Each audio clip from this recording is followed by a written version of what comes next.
Hello friends, हम हैं रामधनी विश्वकर्मा और आप देख रहे हैं अपना YouTube channel Ramdhani education centre. Friends, video पसंद आए तो प्लीज़ वीडियो को लाइक करिएगा और चैनल को सब्सक्राइब करिएगा और दोस्तों के साथ शेयर भी कीजिएगा, ठीक है। सो फ्रेंड्स, हम आपको लेकर के आए हैं क्लास 12th हिंदी का मोस्ट इम्पॉर्टेंट देखिए क्वेश्चन, जो कि आपके सामने देखिए दिख रहा है। इस चैप्टर से फ्रेंड्स देखिए, इससे बाहर कुछ भी आने वाला एग्जाम में आपके नहीं है। तो देखिए हमने लिखा हुआ है, ठीक है। सो फ्रेंड, जैसा कि आप देख पा रहे हैं, ठीक है, यहाँ पर आप देख पा रहे हैं, ठीक है, क्वेश्चन हमने लिख दिया है।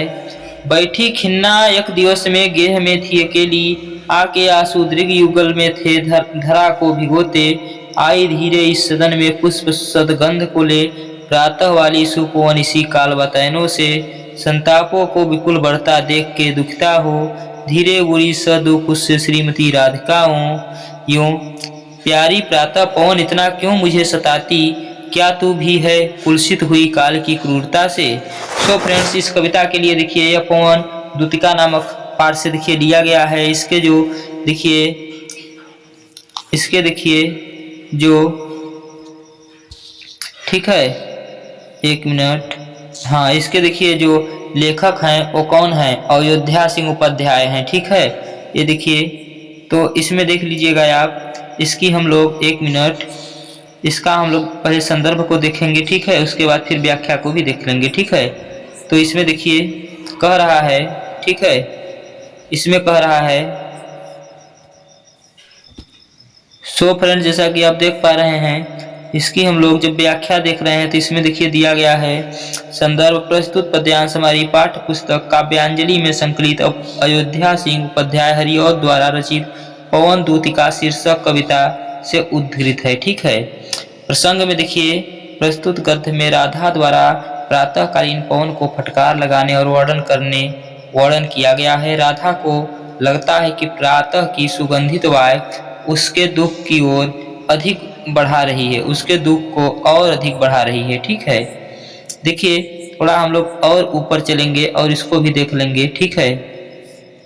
तो इसमें देखिए कह रहा है, व्याख्या में देखिए, कवि कहता है कि एक दिन जब राधा उदास खिन्न मन के साथ घर में अकेली बैठी थी और उसकी दोनों आंखों से आंसू आकर जमीन पर गिर रहे थे, तभी प्रातःकालीन सुगंधित पवन रोशनदानों से होकर घर के अंदर प्रवेश करती है, किंतु इससे राधा का दुख और अधिक बढ़ गया और वह दुखी होकर पवन को फटकार लगाते हुए बोली कि हे प्रातःकालीन पवन, तू मुझे और क्यों सता रही है, क्या तू भी समय की कठोरता से दूषित हो गई है, क्या तुझ पर भी समय की क्रूरता का प्रभाव पड़ गया है।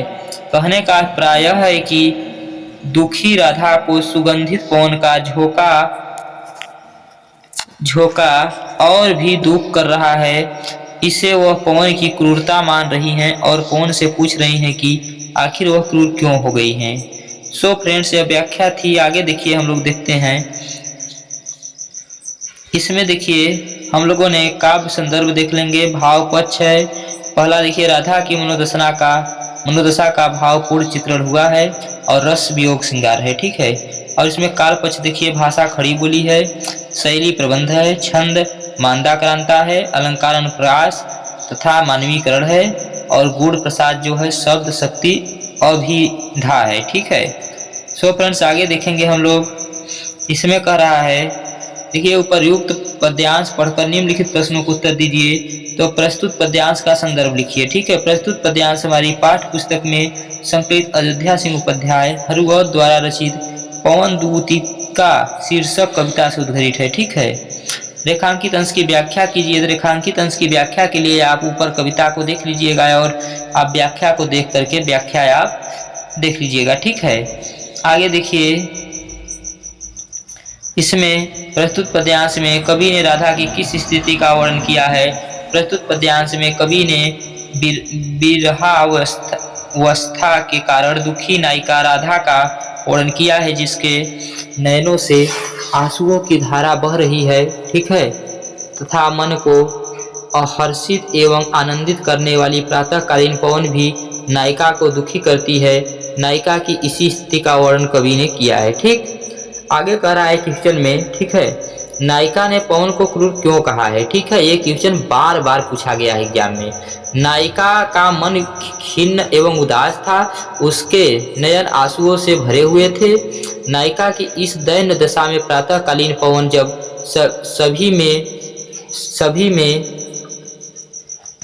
सभी में एक मिनट देख लेते हैं क्या है, उमंग एवं उत्साह का समाचार कर रही थी, तब वह नायिका के लिए हृदय विदारक बनकर उसके दुख को बढ़ा रही थी। इसलिए नायिका ने, ठीक है, पवन को क्रूर कहा है। ठीक है, पवन को क्रूर कहा है। ठीक, देखिए थोड़ा टाइपिंग देखिए, पहले ये हो गया था और अगला इसके आगे का देखिए क्वेश्चन आपको यहाँ मिलेगा। एक मिनट देखिए, एक मिनट, हम लोग आ गए यहाँ पर। ठीक है, सही है।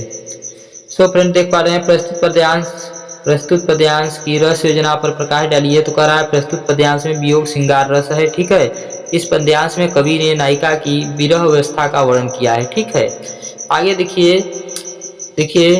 ये दूसरा कविता जो है, मेरे प्यारे नव जलद से कंज से नेत्र वाले, जाके आए न मधुबन से और न भेजा संदेशा, मैं रो रो के प्रिय विरह से बावली हो रही हूँ, जाके मेरी सब दुख कथा श्याम को तू सुना दे। ठीक है, ये देखिए आगे हम लोग इसका संदर्भ देखेंगे। संदर्भ जो होगा, जैसा कि आप जान रहे हैं, लिखा गया है संदर्भ पूर्वतः मतलब जो आपने अभी पिछला यानी जो संदर्भ पढ़ा हुआ है। ठीक है, वही संदर्भ आप इसमें भी लिखेंगे। प्रसंग में देखिए, प्रस्तुत पद्यांश में राधा के द्वारा पवन दूतिका मानकर कृष्ण के लिए संदेश भेजा जा रहा है। ठीक है, यानी कि वे पवन से यानी को संदेश भेजती हैं। और देखिए वे पवन से मार्ग में पड़ने वाली सुषमा का वर्णन करते हुए उससे प्रभावित नहीं होने के लिए कहती हैं। ठीक है, आगे देखिएगा,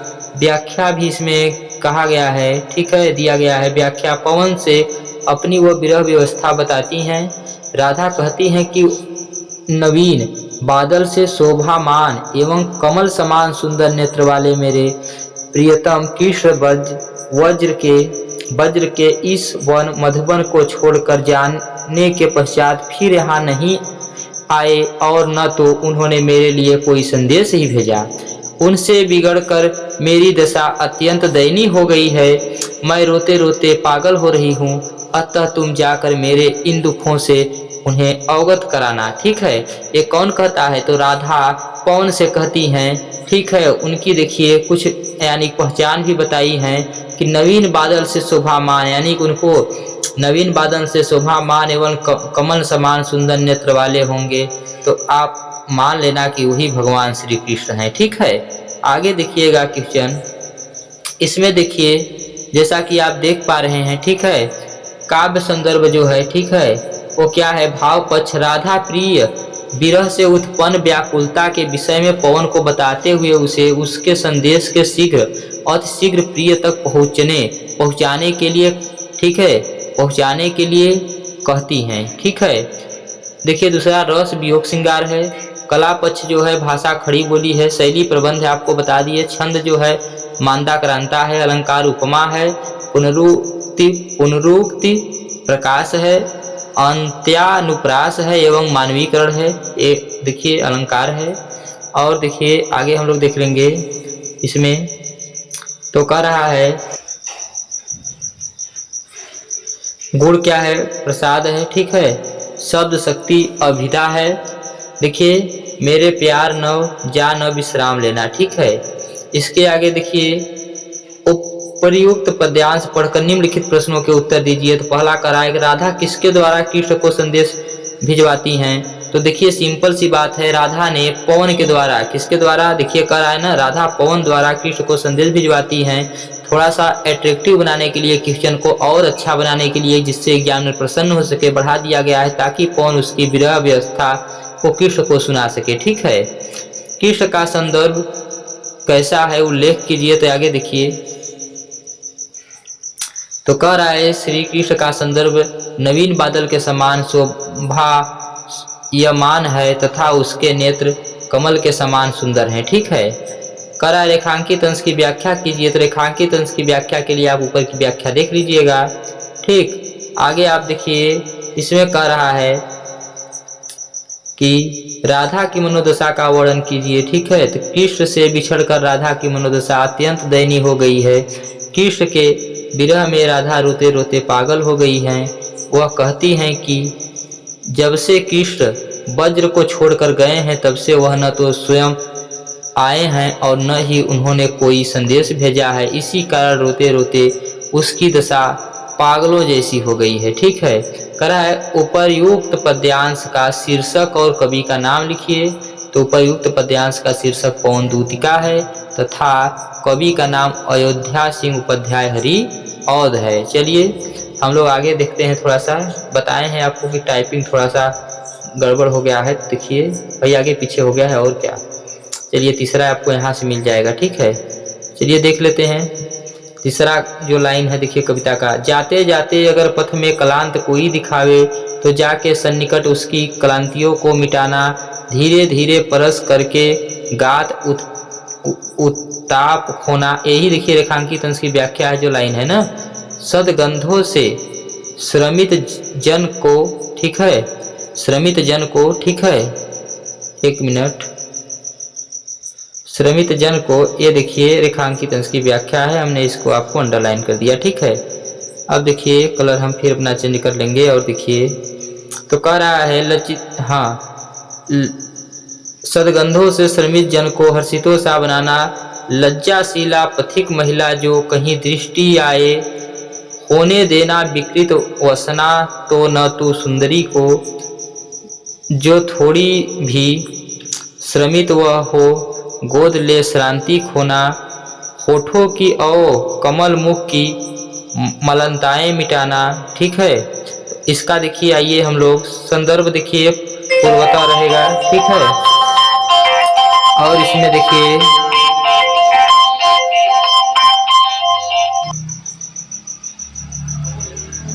फ्रेंड्स आगे देखिए मैंने बता दिया संदर्भ पूर्वता है और यानी वही वाला संदर्भ देखना है।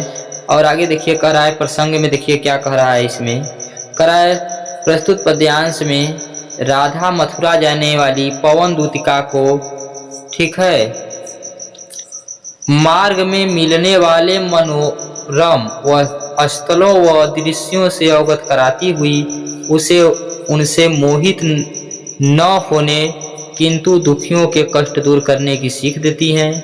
ठीक है, राधा किसको? पवन को। ठीक है ना, व्याख्या देखिए, राधा पवन दूती से आगे कहती हैं कि मार्ग में तुम्हें कोई थका हारा व्यक्ति मिल जाए तो तुम उसके पास चले जाना और फिर धीरे धीरे उसके शरीर का स्पर्श कर उसके दुख संताप को मिटा देना, साथ ही उसके चारों ओर अपनी सुगंध बिखेर कर उसे थके व्यक्ति को प्रफुल्लित कर देना। आगे देखिए कह रहा है, ठीक, आगे कह रहा है, कृष्ण की विरह अग्नि में जलती हुई राधा पवन दूतिका को समझाती हुई कहती हैं कि हे पवन, यदि तुझे मार्ग में कोई लाजवंती स्त्री दिखाई दे तो तू उसके वस्त्रों को मत उड़ाना। यानी कोई अगर लाजवंती स्त्री का मतलब यानी कोई सभ्य यानी स्त्री अगर दिखाई दे तुमको रास्ते में, ठीक है, तो उसके वस्त्रों को मत उड़ाना यानी उसके, ठीक है। आगे देखिए, यदि वह थोड़ी भी थकी हुई लगे तो उसे अपनी गोद में लेकर उसकी थकान मिटाना, साथ ही उसके होठों और कमल और क्या दिया है संदेश, हाँ, सदृश दिखने वाले उसके मुख की मलिनता को हर लेना यानी उसके थकान को दूर कर देना। राधा पवन से यह भी कहती हैं कि यदि तुम्हें मार्ग में खेत में काम करने वाली कोई थकी स्त्री दिखे तो तुम धीरे धीरे उसके पास पहुंचकर अपने स्पर्श से उसकी थकान मिटा देना, साथ ही आकाश में बादल के दिखाई देने वाले पर उसे पास लाकर उसकी छाया के द्वारा उस थकी हुई स्त्री को शीतलता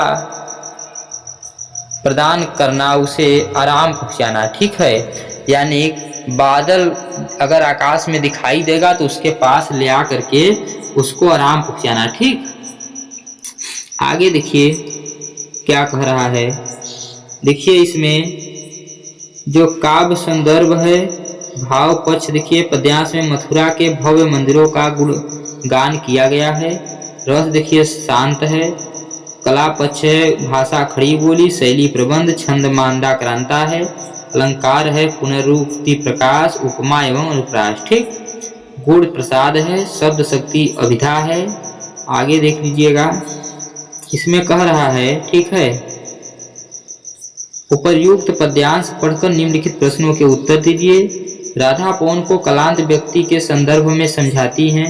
संदर्भ में क्या समझाती? देखिए एक क्वेश्चन जो होता है, एक क्वेश्चन आपका 2 नंबर का होता है। ठीक है, तो देखिए एक क्वेश्चन का आप आंसर देंगे 2 और 2 गुणे 5 होता है। ठीक है, 2 गुणे 5 बराबर 10 होता है। ठीक है, तो आपको ये 10 क्वेश्चन होता है। ठीक है ना, 10 नंबर का होता है। ठीक, आगे देखिए, तो इसमें कह रहा है आंसर में, राधा पवन को कलांत व्यक्ति के संबंध में समझाती हैं कि मार्ग में तुम्हें कोई थका हारा व्यक्ति मिल जाए तो तुम उसके पास चले जाना, फिर धीरे धीरे उसके शरीर का स्पर्श कर उसके दुख संताप को मिटा देना। ठीक है, आगे कह रहा है, राधा ने पवन को पथिक महिला के साथ कैसा व्यवहार करने के लिए निर्देश दिया? तो देख लीजिए, आगे कह रहा है, राधा ने पवन को पथिक महिला के साथ सद्व्यवहार करने के लिए निर्देश दिया कि हे पवन, यदि मार्ग में तुम्हें कोई लाजवंती पथिक स्त्री महिला मिले तो तू उसके वस्त्रों को मत उड़ाना।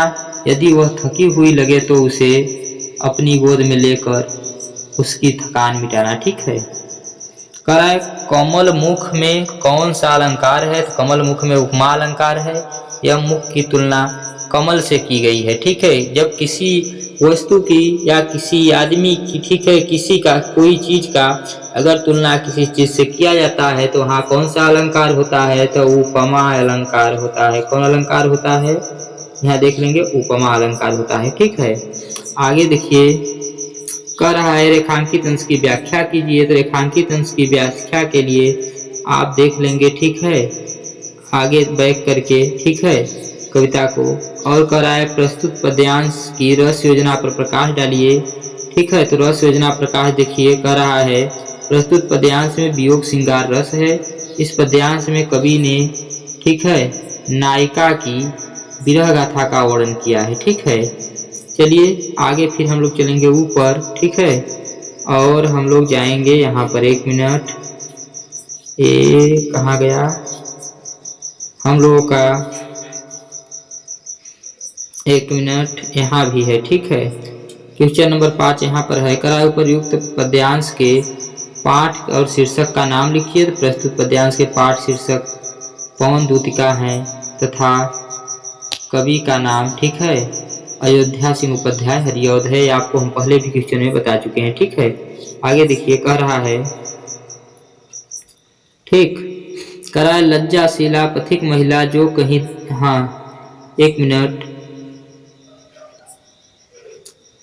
ठीक है, ये,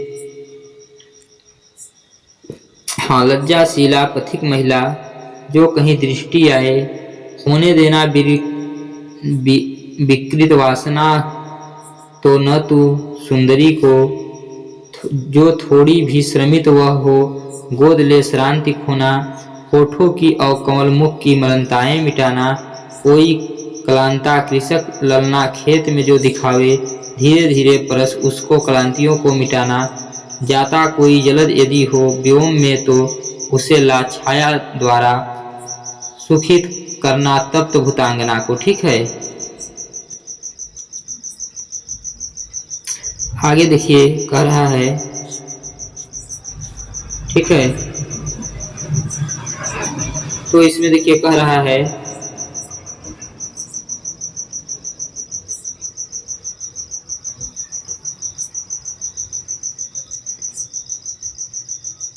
कह रहा है संदर्भ जो होगा वही आपका पिछला वाला ही होगा। प्रसंग देखिए कह रहा है, ठीक है, राधा पवन को दूतिका बनाकर कृष्ण के पास भेजते हुए कहती हैं कि उसे मार्ग में मिले पथिकों का उपकार करते हुए जाने की प्रेरणा देती हैं। अपने दुख में भी उन्हें अन्य लोगों के दुख की चिंता है, ठीक है ना। देखिए कुछ लोग ऐसे होते हैं जिनको अपने दुख के अलावा दूसरे के दुख की चिंता नहीं होती है, लेकिन देखिए राधा को अपने दुख में होते हुए भी उनको दूसरे के दुख की चिंता है, ठीक है। आगे करा व्याख्या देखिए। कृष्ण की विरह अग्नि में जलती हुई राधा पवन दूतिका को समझाती हुई कहती हैं कि वे पवन, यदि तुझे मार्ग में कोई लाजवंती स्त्री दिखाई दे तो तू उसके वस्त्रों को मत उड़ाना। यदि वह थोड़ी थकी हो तो अपनी गोद में लेकर उसकी थकान मिटा देना। साथ ही उसके होठों और कमल सदृश दिखने वाले मुख की मलिनता को हल लेना, ठीक है। ये हम वही लाइन तो नहीं पढ़ रहे हैं जो हम लोगों ने पढ़ा हुआ है, थोड़ा इसके ऊपर देखते हैं। तो ये कौन सी लाइन थी, 1 मिनट देख लेते हैं भाई। 1 मिनट 1 मिनट 1 मिनट 1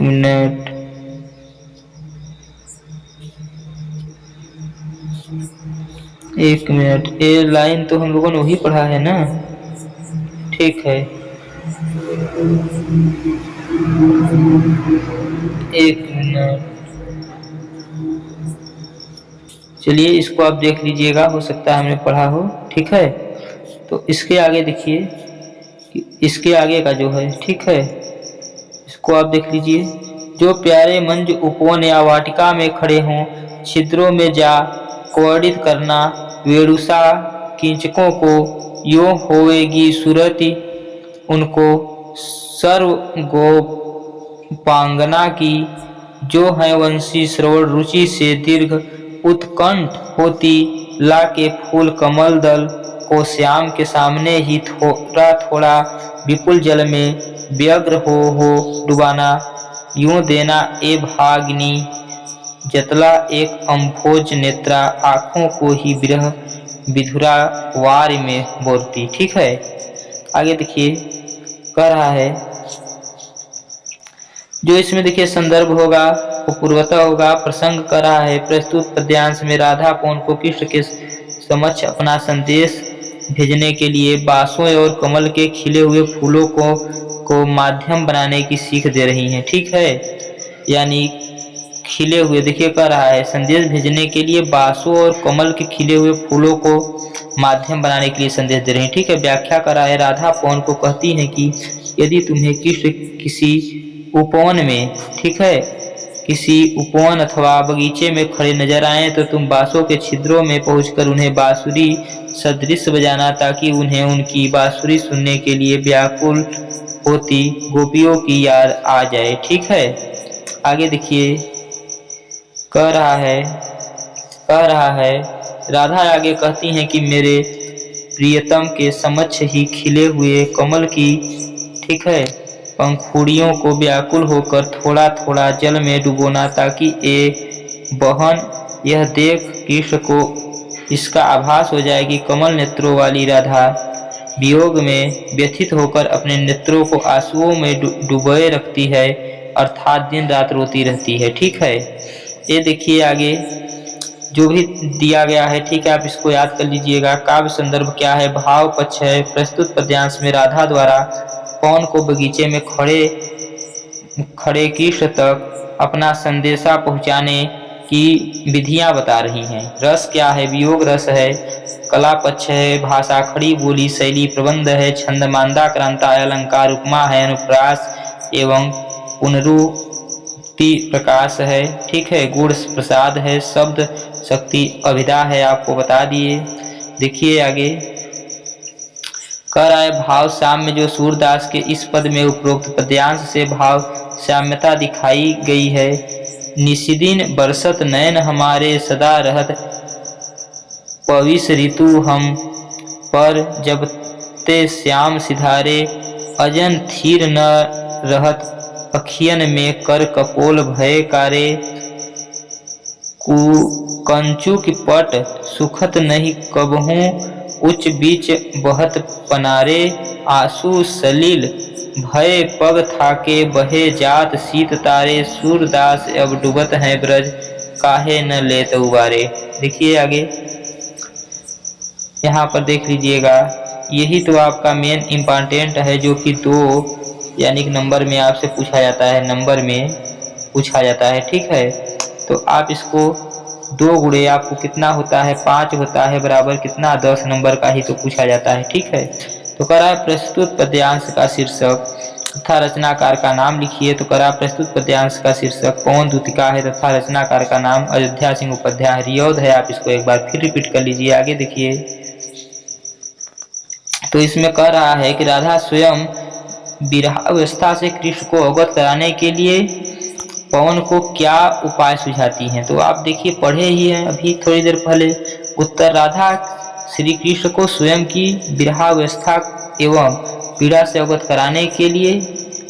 कराने हेतु पवन से कहती हैं कि श्री कृष्ण के समक्ष उपस्थित कमल के पत्तों को पानी में डुबोना, ताकि उस दृश्य को देखकर श्री कृष्ण कमल से नयनों वाली राधा का वियोगावस्था को पहचान लें। ठीक है, कौन? श्री कृष्ण। ठीक, आगे अगर हम लोग जाएंगे, ठीक है, चलिए थोड़ा ऊपर ही हम लोगों को चलना होगा यहाँ से। 1 मिनट ऊपर तो हम लोग चले आ रहे हैं। ठीक, यहाँ पर हम लोगों का इसका आंसर फिर मिलेगा। ठीक, ये बचा हुआ क्वेश्चन यहाँ आ गया। ठीक, 1 मिनट। रेखांकित अंश की व्याख्या आपको देख लेना है। ठीक है, रेखांकित अंश। ठीक, आगे देखिए, आगे कह रहा है, ठीक है, आगे कह रहा है, ठीक, पद्यांश की रस योजना पर प्रकाश डालिए। करा पद्यांश में श्री कृष्ण के मथुरा से द्वारिका आ जाने के कारण ब्रज की, ठीक है, गोपियों व राधा की विरहावस्था का वर्णन किया गया है। अतः पद्यांश में वियोग श्रृंगार रस की प्रधानता विद्यमान है। ठीक है, श्री कृष्ण को गोपियों का स्मरण कराने के लिए राधा पवन से क्या कहती हैं। तो देखिए आगे कह रहा है, श्री कृष्ण को गोपियों का स्मरण कराने के लिए राधा पवन से कहती हैं कि अगर तुम्हें कृष्ण उपवन में दिखाई दें तो तुम बांस में प्रवेश करके उन्हें यानी उसे बांसुरी की तरह बजाना, जिससे कृष्ण को उनकी बांसुरी की मधुर आवाज़ सुनने के लिए लालित गोपियों की याद आ जाए। ठीक है, आगे देखिए 6वां नंबर देखिए क्या दिया हुआ है। करा सुखी जाति मलिन लतिका जो धरा में पड़ी हो, तो पाँव के निकट उसको श्याम के ला गिराना, यूँ सीधे से प्रकट करना, प्रीति से वंचिता हो, मेरा होना अति मलिन और सूखते नित्य जाना, कोई पत्ता नवल तरु का पीत जो हो रहा हो, तो प्यारे के दृग युगल के सामने ला उसे ही धीरे। यही देखिए रेखांकित अंश की व्याख्या है, धीरे धीरे संभाल रखना और उन्हें यूँ बताना, पीला होना प्रबल दुख से रोसिता सा हमारा। ठीक है, संदर्भ इसका पर्वतर रहेगा। ठीक है, और आगे देखिए कह रहा है, प्रसंग देखिए, राधा श्री कृष्ण के पास पवन को दूत के रूप में भेजने से पहले, ठीक है, कह रहा है भेजने से पहले समझा रही हैं कि वे वह मथुरा की भूमि पर पड़ी हुई मलिन लतिका और, ठीक है, पेड़ के पीले पत्ते के माध्यम से उनके प्रिय और उनकी प्रेमिका की स्थिति का भान कैसे कराएगी। ठीक है, व्याख्या देखिए, राधा पवन से कहती हैं कि यदि मथुरा की भूमि पर तुम्हें कोई मुरझुराई हुई लता दिखाई दे तो उसे कृष्ण के पैरों के पास ले जाकर गिरा देना। इस प्रकार उनके समझ स्पष्ट रूप से यह प्रकट कर देना कि प्रेम विहीन रहकर मैं भी उसी, ठीक है, लतिका की तरह मुरझा कर सदा सूखते जा रही हूँ। ठीक है, आगे देखिए, यदि नए पेड़ के पीले पड़ गए पत्ते पर तुम्हारी दृष्टि पड़े तो तुम हमारा, ठीक है, तुम हमारे प्रियतम की आंखों के आगे उसे धीरे से रख देना और उन्हें बताना कि पति से बिछुड़ी हुई स्त्री के समान मैं भी नित्य पीली पड़ती जा रही हूँ। ठीक है, काव्य संदर्भ है। भाव प्रस्तुत पद्यांश में ब्रीहड़ी राधा ने अपनी शारीरिक दुर्बलता को बताने के लिए मलिन लता व पीले पत्ते का सहारा लिया है। रस वियोग श्रृंगार है। आगे देख लीजिएगा, कह रहा है कि कला पक्ष जो भाषा है खड़ी बोली है, शैली प्रबंध है, छंद मांदा कांता है, अलंकार उपमा और पुनरुक्ति प्रकाश है, गुण प्रसाद है। ठीक है, उपर्युक्त पद्यांश पढ़कर निम्नलिखित प्रश्नों के उत्तर दीजिए। कह राधा कौन से पृथ्वी पर पड़ी हुई लता को क्या करने के लिए कहती हैं? तो उत्तर में है राधा कौन से पृथ्वी पर पड़ी हुई लता को कृष्ण के पैरों के पास ले जाकर रखने के लिए कहती हैं। ठीक है, आगे देखिए,